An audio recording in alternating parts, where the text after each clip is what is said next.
जब हम हमारी ऐतिहासिक धरोहर की बात करें तथा महाचैत्य और दीपलादिनी की बात ना हो, जो कि सैकड़ों पर्यटकों के आकर्षण का केंद्र है, जिसकी सुंदर बनावट और अनूठी वास्तुकला को देखने लोग दूर दूर से आते हैं।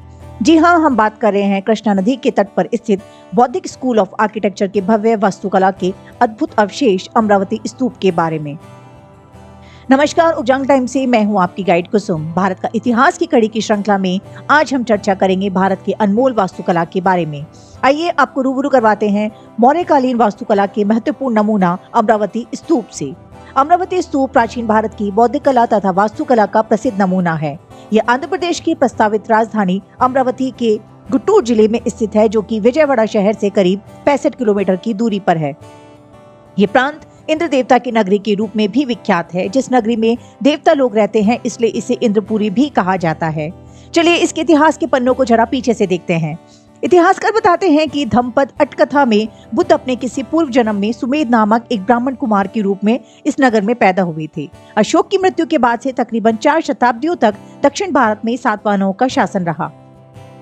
आंध्रवर्षीय सातवाहन नरेश सातकर्णी ने लगभग 180 ईसा पूर्व अमरावती को अपनी राजधानी बनाया था। सातवाहन नरेश ब्राह्मण होते हुए भी महायान मत के पोषक में थे और उन्हीं के शासनकाल में अमरावती का प्रसिद्ध बौद्ध स्तूप बना, जो कि 13वीं शताब्दी तक बौद्ध यात्रियों के आकर्षण का केंद्र बना रहा।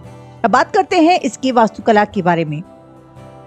अमरावती स्तूप ईंटों से बना है और इसमें गोलाकार वेदिका है, जो एक हाथी के ऊपर मानव रूप से भगवान बुद्ध को दर्शाती हैं। स्तूप में 94 फीट ऊंचे प्लेटफॉर्म है, जो कि 4 दिशाओं से फैलते हैं। पहले ये चूना पत्थर से बनी एक साधारण सी संरचना थी, लेकिन जब अमरावती सातवाहन शासकों की राजधानी बनी तो सातवाहन शासकों ने इस स्तूप का फिर से निर्माण करवाया और इसे एक आकर्षण वास्तुशिल्प स्मारक का रूप दे दिया। इस स्तूप पर बनी बारीक और बेहद सुंदर नक्काशियां महात्मा बुद्ध की शिक्षा और उनके जीवन की गाथा का बखूबी चित्रण करती हैं और देखने में बेहद सजीव प्रस्तुत होती हैं। इस स्तूप की प्रत्येक मूर्ति का अपना महत्व, विशेषता तथा आकर्षण है। कमल के फूल का चित्रण बड़े ही आकर्षण ढंग से इसमें किया गया है।